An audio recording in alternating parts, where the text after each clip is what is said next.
what makes you South African? Being born here, your parents being from here? Are you any less one of us if neither of those is true? A storm is brewing over one of the contestants vying for this year's Miss South Africa title. And even the new Sports, Arts and Culture Minister, Gayton McKenzie, has weighed in on it.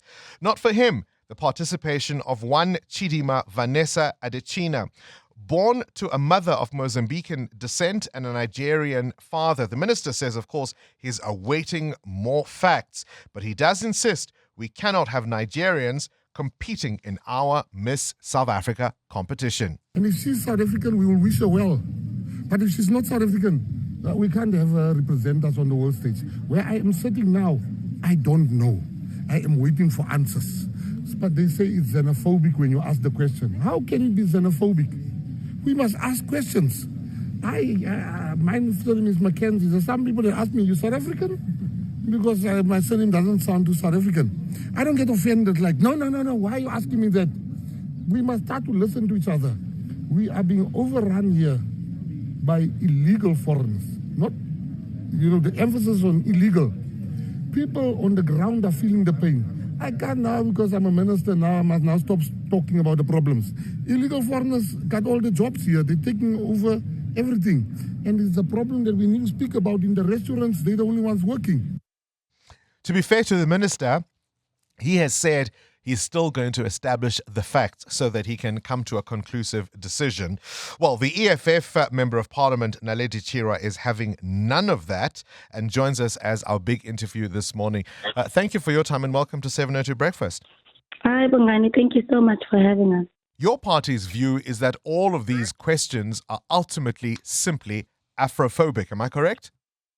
Of course. And they also have, essentially a nuance of misogyny, because these aren't things that we, especially on this high scale, that we see being experienced by the other gender as well, right? And it also brings up another conversation around ownership of nationality accounted to men only. We don't all subscribe to the same cultures and traditions. For instance, my culture will dictate that ingane yasekhaya. And if there's no marriage that occurred, that remains the case. And then others marry children in the absence of marriage. We can apply one culture to the whole nation. Women also bear ownership to the children they give birth to. Black women are always scapegoats. Bongani, society reserves the harshest stones for Black women. It is either because it's linked to so many other aspects of our identity. It's linked to our sexuality as well. People have relations with anyone they deem fit for their attraction. And conversations around nationality are never brought up in the same breath. But when it comes to the identity of Black women, and when we are involved, for some reason, the very conservative nation suddenly encompasses the capacity to discuss the sex lives of Black women on the basis of nationality, and that is grossly unfortunate. You're locating all of that, of course, certainly on gender, because the emphasis has been on the fact that her father is Nigerian, although her mother is acknowledged as South African, albeit of Mozambican descent. The issue really here is that the link is with her Nigerian father. Correct. But what I'm saying to you is that why is the link not with her South African mother? And that's what I'm speaking to, that the nationality of her mother matters too. The person who carried her is South African, and Indaba descent is something that's neither here or nor there. And I'm happy that the minister has come to appreciate this in his recent conversation, right? Because the basis of the questioning is primarily on her name, nothing else. Because if you see contestants on Miss South Africa, we have always assumed they are South African, regardless of their race, regardless of even where their parents were born, by the way. And it's a misconception to primarily base South Africans as xenophobic and all those particular conversations, right? This particular make is a very peculiar one, and it's historic as well. And I mean, we speak about Pan-Africanism all the time, and it becomes desensitized because we regurgitate it with no collection of the historical question and the crisis it answers. But colonization conquers Africans and spreads us across the globe. That's the historical context of Africans being in the diaspora, right? The divide and conquer isn't on the basis of just psychological separation alone, but actual physical, geographic separation, our forebears in the revolution understood that these separations would essentially create an othering of other black people, right? Hence the Americans and Africans conversations on identity that we witness daily on social media. Bongani, Pan-Africanism answers that crisis and those tensions that emanate from the crisis of belonging. To say, no, Africans, no matter where you are on the globe, we are one on the basis of roots. We are one on the basis of struggle. Naledi, I'm going to come in there and just look at some of the background of this issue, because also you mentioned the issue of race. I mean, we've had a previous Miss South Africa, for example, who came from a mixed heritage with Portuguese and Angolan as her part of her heritage, Vanessa Carrera, who won in 2001. These issues weren't raised then? Yeah, you're correct to also identify that. I need to essentially, the basis of this whole conversation is primarily on the issue of blackness, right? And a particular kind of blackness. This is not just a South African issue.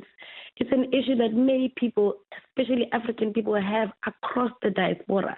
So it's very important to diagnose the problem properly, that black people, dark-skinned black people, face a lot of scrutiny in regards to belonging. Even in tribes and ethnicity, we want to group them and other them and place them in the corner, because there's many other people with Nigerian surnames who will get away with having Nigerian surnames as long as they are light-skinned, for example. And that brings in the conversation of colorism. And I'm giving a historical context so that we diagnose the situation properly, that we are dealing with the remnants of colonization, of being a conquered nation that has been so conquered that we start hating anything that moves closer to blackness. We despise people who speak improper English. We despise people who are dark-skinned, people who have big noses, who have big lips. Even in the conversation of nationality, I've seen people who note those kinds of differences and have a bit of grace because, for instance, so she's absolutely gorgeous because she has, a tiny nose and tiny lips. And it's very nuanced, Bongani, but it's important. Yeah. And another thing, it linked to an identity is always intentionally made to be complicated when it actually isn't. I mean, if we can accept Europeans, us as South Africans, especially as South Africans, if we can accept Europeans and forgive them, if we can mingle with Indians, with the Chinese and the colors, and I'm saying colors because color is a broad spectrum. Some are descendants of the Malay, some are descendants of the Khoisan, of black people, of the Dutch, of Europeans, and even descendants of Indians, like I said, then we can definitely offer the same acceptance to those who are even closer to us geographically and in regards to the DNA. Chidimma, she's not lost. She's not lost. She's an African child on African soil in the southern part of Africa, and her qualification to being South African is actually in accordance with South African law. I'm sure we are saying this is about patriotism, and part of patriotism is to make claim to our laws too, to take pride in our laws too. And if there's a difference, if there's a difference or a disagreement to those laws, then to organize and to mobilize politically within the confines of the law through bills.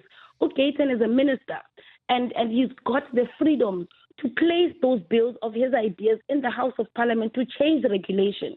It no longer makes sense to be a Twitter activist when you are granted so much executive power to be able to push forth laws that go within the direction of what you envision the country to be.